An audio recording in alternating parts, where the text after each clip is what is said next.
میں ہوں عالیہ، آپ دیکھ رہے ہیں بریکنگ بیریئرز۔ آپ سب کو اپنے پروگرام میں ویلکم کرتے ہیں۔ آج ہم جس ٹاپک پر بات کرنے لگے ہیں، اس وقت پاکستان کا سب سے بڑا مسئلہ، سب سے بڑا ایشو، سب سے بڑا ٹاپک یہی ہے، اور وہ یہ ہے اس وقت پاکستان میں فلڈز کی سچویشن۔ پاکستان میں سیلاب کی وجہ سے ایک بہت بڑے پیمانے پر تباہی آ چکی ہے، اور آپ یہ کہہ سکتے ہیں، اگر یہ کہیں کہ آدھا ملک اس وقت پانی میں ڈوبا ہوا ہے تو غلط نہیں ہوگا، آدھے سے زیادہ۔ اور اس کو جب میں فیکٹس اینڈ فگرز دیکھ رہی تھی تو اکثر اوقات جو اسٹیٹ لیول پر بتائے جاتے ہیں وہ صحیح نہیں ہوتے، لیکن پھر بھی میں آپ کو کچھ تھوڑا سا بتا دیتی ہوں، اور پھر میں مہمان کا تعارف کرواؤں گی۔ جو فیکٹس اینڈ فگرز سامنے آ رہے ہیں اس میں یہ کہا جا رہا ہے کہ ابھی تک سیلاب سے کوئی 1000 کے قریب لوگ جو ہیں وہ اپنی جانوں سے جا چکے ہیں، اور لاکھوں گھر تباہ ہو چکے ہیں، انفراسٹرکچر بری طریقے سے جو ہے وہ تباہ ہوا ہے۔ اچھا، اگر ہم صرف لاسٹ 24 آورس میں دیکھیں تو کہا جا رہا ہے کہ 34 کے قریب لوگ جو ہیں وہ اپنی جان سے چلے گئے، جاں بحق ہو گئے، اور اس میں بچے بھی ہیں، جوان، ہر طرح کے۔ اور پھر آج صبح سے ہمیں یہ دیکھنے کو ملا کہ خاص طور پر جو سوات ہے وہاں پر بڑے بڑے ہوٹلز، جو کہ بڑی جس کہتے ہیں کہ زبردست بلڈنگز تھی جن کی کنکریٹ کی، وہ بھی آج ڈھہ گئے، واشڈ اوے۔ تو یہ کیا سچویشن ہے، اور خاص طور پر بلوچستان کی بات کی جا رہی ہے کہ وہاں پر بہت زیادہ ہے، کیا وہاں پر سب سے زیادہ ہے؟ میرے ساتھ اس وقت حارث قدیر شریک ہو رہے ہیں راولہ کوٹ سے، اور ان کی بڑی نظر گہری ہے، خاص طور پر جو اس طرح کے معاملات ہیں، بہت ہی کچھ ایسے کنٹروورشل ایشوز پر بھی یہ بات کرتے ہوئے نظر آتے ہیں جس پہ کم لوگ بات کرتے ہیں۔ حارث قدیر ایک اخبار اور ایک میگزین ہے جس سے بہت ہی ریولوشنری وہ اخبار اور میگزین ہے، اس سے یہ منسلک ہے۔ Haris Qadeer, thank you so much for joining my show, بہت بہت شکریہ کہ آپ نے میرے پروگرام کے لیے وقت نکالا۔ Thank you. حارث، جس طرح میں نے آپ کو بتایا، میں دیکھ رہی تھی کہ آپ کا جو اخبار اس میں یہ بتایا گیا ہے کہ اگر ٹوٹل پورے بھی نقصان کی ہم بات کر لیں تو اس میں سے 50-60% سے زیادہ جو مکانات تباہ ہوئے، نقصان ہوا، وہ بلوچستان کا ہے۔ تو ہمیں پلیز ذرا اس حوالے سے تھوڑا سا اپڈیٹ کیجیے گا، کیا آپ کے پاس جو ہیں وہ تفصیلات ہیں؟ جی، سب سے پہلے آپ کا بہت شکریہ۔ اگر اعداد و شمار کو دیکھا جائے جو NDMA کی طرف سے جاری کیے گئے ہیں تو ان میں سب سے زیادہ نقصان جو ہے وہ سندھ کا ظاہر ہو رہا ہے، اور سب سے زیادہ علاقہ جو متاثر ہے وہ بھی سندھ کا ہے، اس کے بعد بلوچستان ہے، اور پھر جنوبی پنجاب ہے، اور اس کے بعد جو ہے وہ سوات کا جو علاقہ ہے، جو پختونخوا کے علاقے ہیں وہ متاثر ہیں۔ لیکن جو کیفیت ہے اس کو اگر دیکھا جائے، آپ نے اپنے انٹرو میں بھی جس طرح بتایا کہ جو NDMA کے اپنے اعداد و شمار ہیں، اس میں بہت سارے علاقوں سے جو میں خود رابطے میں رہا ہوں، جن لوگوں سے میں نے بات کرنے کی کوشش کی ہے، بہت سارے علاقے، اکثریتی علاقے ایسے ہیں جہاں پہ NDMA پہنچ ہی نہیں سکا، اس کی رسائی نہیں ہو سکی، اس لیے یہ اعداد و شمار جو ہیں ابھی بہت ویگ ہیں، بہت کم ہیں، نقصانات جو ہیں وہ اس سے بہت زیادہ ہیں۔ ابھی NDMA کے اپنے اعداد و شمار کے مطابق جو ہے وہ 60 سے 70 لاکھ لوگ جو ہیں وہ اس سارے سیلاب سے متاثر ہوئے ہیں، لیکن جو گراؤنڈ ریئلٹی ہے اس میں اگر دیکھا جائے تو 3 کروڑ سے زائد لوگ جو ہیں وہ اس سیلاب سے متاثر ہیں، اور شاید اس سے زیادہ اعداد و شمار جو ہیں وہ اس سے زیادہ بھی ہو سکتے ہیں۔ اور اس میں دیکھا جائے تو 14 جون سے لے کے اب تک جو ہے وہ ایک مسلسل فلڈ کی کیفیت موجود ہے۔ ابتدا میں ہمیں کوہ سلیمان کے ساتھ اس کی جتنی پٹی ہے اس پہاڑ کی، اس سارے علاقے، سارے میدانی علاقے جو ہیں وہ سیلاب کی زد میں آتے ہوئے نظر آئے۔ بلوچستان کے بہت سارے علاقے جو ہیں وہ متاثر ہوئے، لوگوں کے گھر بار ڈوب گئے، لوگوں کے مویشی ہلاک ہو گئے، خود بہت بڑی کیجولٹیز ہوئی، بچے جو ہیں وہ ہمیں ڈوب کے ہلاک ہوتے ہوئے نظر آئے، عورتیں، بوڑھے، جوان، بچے، سب کے جو ہیں وہ بہت بڑی تعداد میں وہاں پہ کیجولٹیز ہوئی۔ اس کے بعد سندھ جو ہے، صوبہ سندھ کے جو تقریباً 32 اضلاع ایسے ہیں کہ جو سیلاب کی زد میں، اور تمام اضلاع میں جو ہے وہ پانی جو ہے وہ ہمیں نظر آتا ہے، شہروں میں، دیہاتوں میں، جس کی وجہ سے ایک تو گھر ڈوبے ہوئے ہیں، فصلیں جو ہیں وہ برباد ہو چکی ہیں، جتنی فصلیں موجود تھیں وہ ساری کی ساری پانی کے نیچے آ گئیں، جس میں کپاس کی فصلیں تھیں، گنے کی فصلیں تھیں، اور دیگر جو فصلیں تھیں، جو سبزیاں تھیں، وہ ساری کی ساری جو ہے وہ برباد ہو گئی۔ پھر لوگوں کے پاس لاشیں دفنانے کے لیے خشک زمین جو ہے وہ ان علاقوں میں میسر نہیں ہے۔ سندھ کا جو ریکارڈ ہے، یعنی سالانہ سندھ میں 20 سے 25 ملی میٹر جو بارشیں ہوتی ہیں، اس بار 500 گنا زیادہ بارشیں ہوئی ہیں۔ اس کی وجہ سے جو ایک تو دریاؤں کا جو سیلاب ہے جو جنوبی پنجاب کو ہٹ کر رہا ہے، جو نالے تھے ان میں اوور فلڈنگ ہو گئی، اس کی وجہ سے سیلاب ہے، اور سندھ میں جو بارشوں کی وجہ سے جو پانی جمع ہوا ہے وہ پانی ماضی میں صدیوں پہلے یہ جو راستے تھے جن کے ذریعے سے وہ سمندر تک جایا کرتا تھا، وہ ایک عرصے سے، کئی دہائیوں سے، کئی صدیوں سے وہ علاقے جو ہیں وہ وہاں سے دریاؤں نے اپنا رخ موڑ دیا تھا، وہاں سے پانی خشک ہو گیا تھا۔ اب وہاں پہ آبادیاں بن چکی ہیں، وہاں پہ شہر بن چکے ہیں، وہاں پہ دیہات جو ہے وہ ان کی تعمیرات ہو چکی، وہاں پہ جو ہے وہ زرعی زمینیں جو ہیں ان کی کاشتکاری ہونے لگی۔ اب دوبارہ جب اتنی بڑی تعداد میں بارشیں ہوئی ہیں، اتنی خوفناک مونسون رہا ہے، اس کی وجہ سے وہ تمام جو پرانے راستے تھے پانی، ان راستوں سے جو ہے وہ اس نے جو ہے وہ چلنا شروع کیا، جس کی وجہ سے تمام جو دیہات ہیں وہ زیر آب آ گئے۔ اب جب تک وہ پانی جو ہے وہ اس کو راستہ دے کے سمندر تک نہیں پہنچایا جاتا، سندھ کے ان دیہاتوں سے پانی جو ہے وہ نہیں نکل سکتا۔ اسی طرح کی ایک کیفیت ہے کہ جنوبی پنجاب میں کہ جہاں پہ دریاؤں اور ندی نالوں سے جو پانی ہے وہ جب فلڈنگ ہوئی تو وہ باہر نکل کے جو ہے وہ آبادیوں میں پھیل گیا، اور اس میں ایک بڑا مسئلہ جو تھا کہ اس پانی کو روکنے کے لیے جو وڈیرے ہیں، جو جاگیردار ہیں، جو وہاں کے حکمران طبقات ہیں، انہوں نے وہاں پہ جو بند تعمیر کیے ہوئے تھے اپنے گھروں کو بچانے کے لیے، اپنی زمینوں کو بچانے کے لیے، ان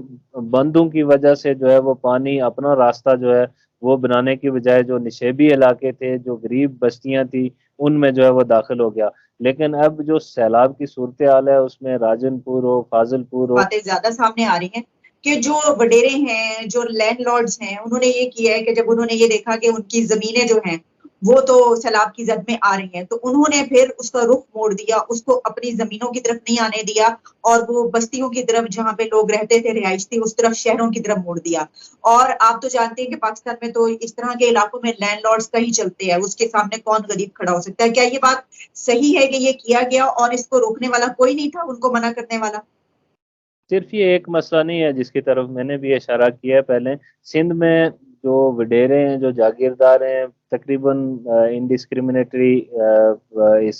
سیلاب کا جو ہے وہ ایک اثر رہا ہے، کیونکہ سندھ میں جو فلڈ کی کیفیت ہے وہ میں وہاں کے دوستوں سے بات کر رہا تھا، وہاں پہ میں نے جسے پہلے بھی بتایا کہ وہاں پہ فلڈ جو ہے وہ بارشوں کی زیادتی کی وجہ سے یا زیادہ بارشوں کی وجہ سے آیا ہے، دریاؤں کی وجہ۔ یہ جو جنوبی پنجاب میں ہے اس میں یہ مسئلہ موجود ہے، جہاں پہ دریاؤں میں طغیانی کی وجہ سے سیلاب آیا ہے نا،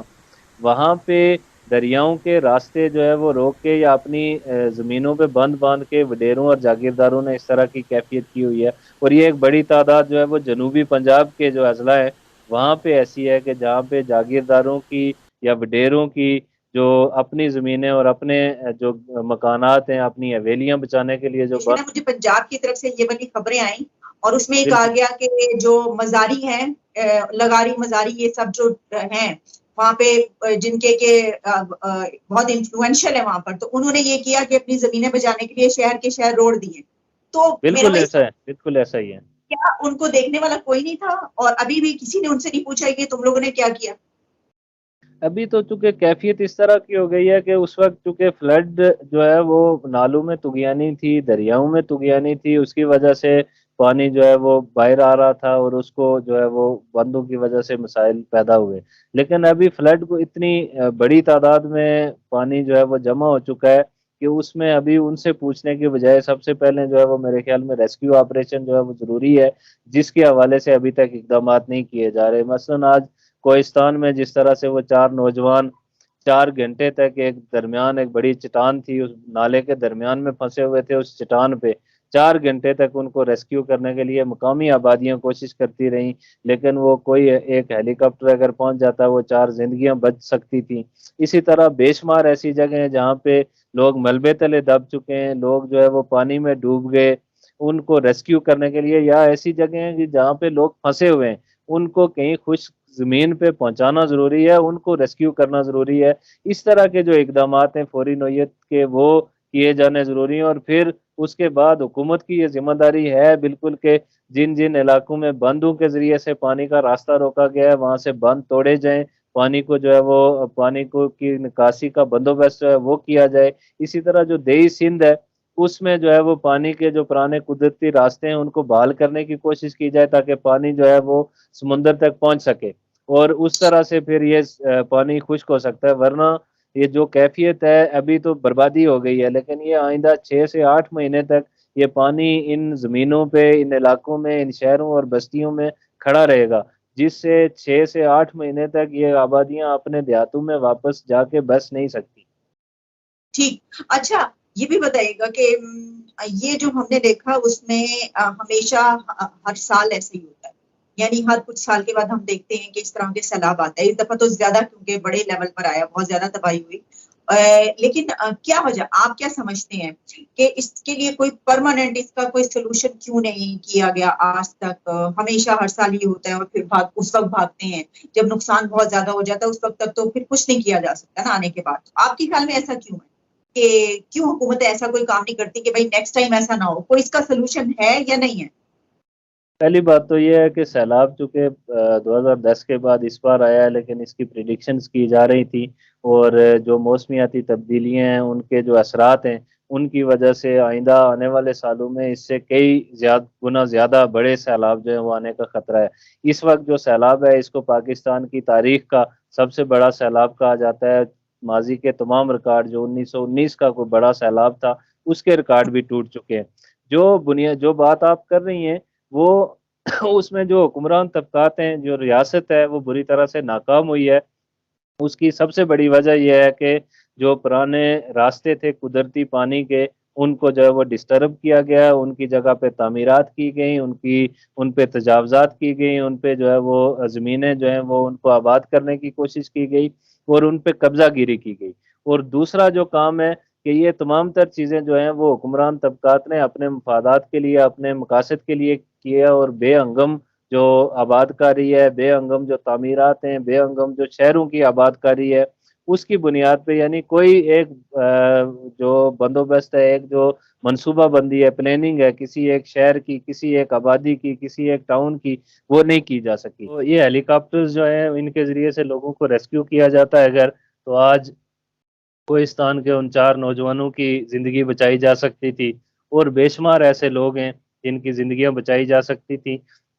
لیکن این ڈی ایم اے نے کو جو پروونشل ڈیزاسٹر مینجمنٹ اتھارٹیز ہیں ان کے پاس کوئی ریسکیو کے لیے کوئی انتظامات موجود نہیں ہیں، سوائے اس کے کہ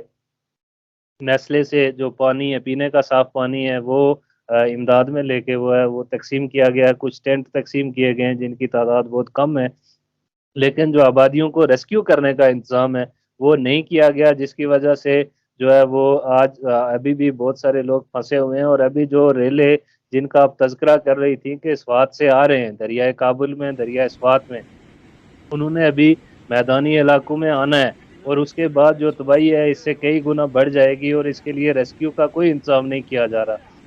یہ ہیلی کاپٹر جو ہے وہ صرف دورے کرنے کے لیے، یہ صرف جو ہے وہ آسمانوں سے ہو کے اس سیلاب میں ڈوبے دیہاتوں کا معائنہ کرنے کے لیے یا ان کا تماشا دیکھنے کے لیے، ان کی جو بربادیاں ہیں ان کا تماشا دیکھا جا رہا ہے۔ ہواؤں میں اڑ کے ان ہیلی کاپٹرز کا استعمال کر کے ان سے ہو کے جو ہے وہ لوگوں کی بربادی کا، لوگوں کی اذیتوں کا، ان کی دکھوں اور تکالیف کا تماشا دیکھا جا رہا ہے۔ اس کے علاوہ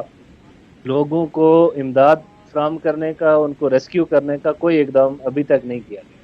ٹھیک، اچھا ایک آخری سوال میں آپ سے کروں گی، آپ کا کیونکہ رابلہ کوٹ کشمیر سے تعلق ہے آپ کا، تو آپ کشمیر پر کافی کچھ اس طرح کی بات کرتے ہیں جو پسند نہیں آتی لوگوں کو، تو کیا آپ کی کیا بات کرتے ہیں آپ کشمیر کے لوگوں کے حوالے سے؟ کیا آپ ایسا کہتے ہیں جو لوگوں کو یہاں پہ پسند نہیں کی جاتی، کہ ان کے حقوق کی بات کرتے ہیں، یا آپ یہ کہتے ہیں کہ جو عام طور پہ تاثر پایا جاتا ہے لوگوں کا امپریشن وہ نہیں ہے، وہاں کے لوگ کچھ اور سوچتے ہیں؟ بتائیں گے آپ؟ میں نے کہا چلیں پروگرام کے آخر میں یہ بھی بتا دیجیے، اس پہ بھی بات کریں۔ بنیادی طور پہ ہم نے کوئی ایسی خاص بات نہیں کی کہ جس کی وجہ سے جو ہے وہ لوگوں کو مسائل ہوں۔ ہم جہاں پہ بھی، وہ پاکستان کا کوئی شہر ہو، کوئی قصبہ ہو، یا پاکستان کے زیر انتظام جو علاقے ہیں جو پاکستان کے آئین کا ابھی تک حصہ نہیں ہے، ان میں سے کوئی علاقہ ہو،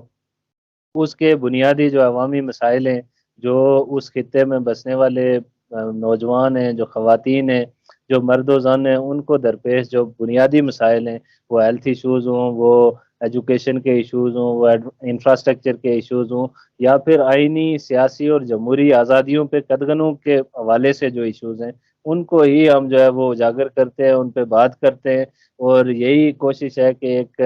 جو تو مثالی معاشرہ ہے, ایک پراسپرس رہنے والے جو معاشرہ ہیں ہے.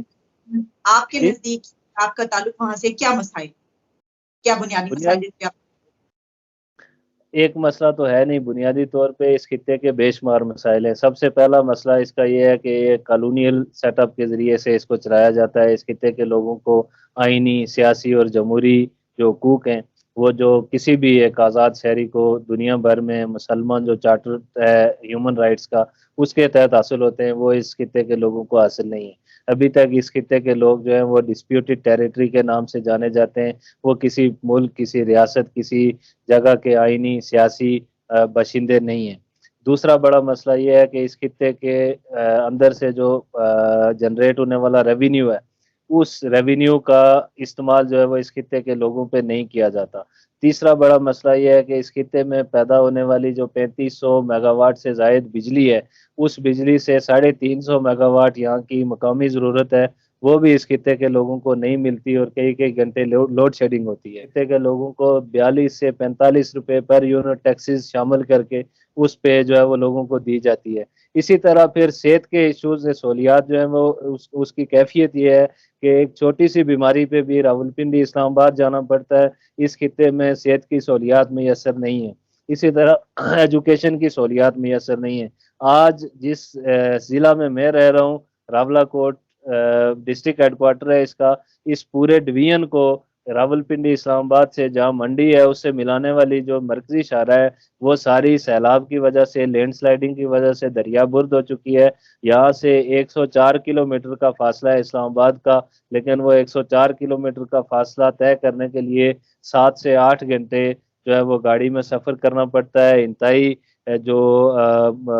جس کو کیا کہتے ہیں تباہ حال جو انفراسٹرکچر ہے, اس کی بنیاد پہ ہم 7 سے 8 گھنٹے میں جو ہے وہ اسلام آباد پہنچ پاتے ہیں. تو یہ اس طرح کے بے شمار ایسے مسائل ہیں جن کا ہم نہ صرف تذکرہ کرتے ہیں, جن کو اجاگر کرتے ہیں, اور یہی اپیل کرتے ہیں یا مطالبہ کرتے ہیں کہ یہ بنیادی مسائل جو ہیں وہ ان کو حل کیا جائے, تاکہ اس خطے کے لوگ جو ہیں وہ ایک باعزت زندگی گزار سکیں, جی سکیں. بہت شکریہ آپ کا Haris Qadeer, thank you so much for